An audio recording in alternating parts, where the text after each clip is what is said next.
মানুষের মতো দেখতে বলেই সবাই মানুষ হয় না, এমন মন্তব্য করেছেন অভিনেত্রী তমা মির্জা।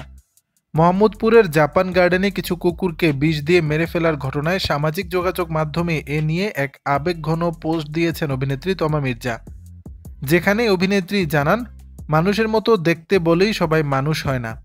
পোস্ট দিয়ে তমা লিখেছেন, মানুষের মতো দেখতে বলেই সবাই মানুষ হয় না।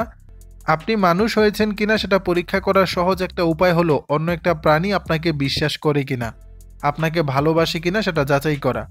অভিনেত্রীর কথায়, একটা কুকুর যদি আপনার পাশে নির্ভয়ে বসে, একটা বেড়াল যদি আপনার উপরে আস্থা রাখে, একটা পাখি যদি আপনার দেয়া খাবার নির্ভয়ে খায়, তাহলে বুঝবেন আপনি মানুষ হয়েছেন। শেষে বলেন, আপনি যদি কোনো প্রাণীর বিশ্বাসের অমর্যাদা না করেন তাহলে আপনি মানুষ হয়েছেন। অন্য প্রাণীরাই সাক্ষী দেবে আপনি মানুষ নাকি মানুষের মতো শুধু দেখতে একটা উদ্ভট প্রাণী। দর্শক, বিষয়টি নিয়ে আপনাদের মতামত জানাবেন নিচের কমেন্ট বক্সে।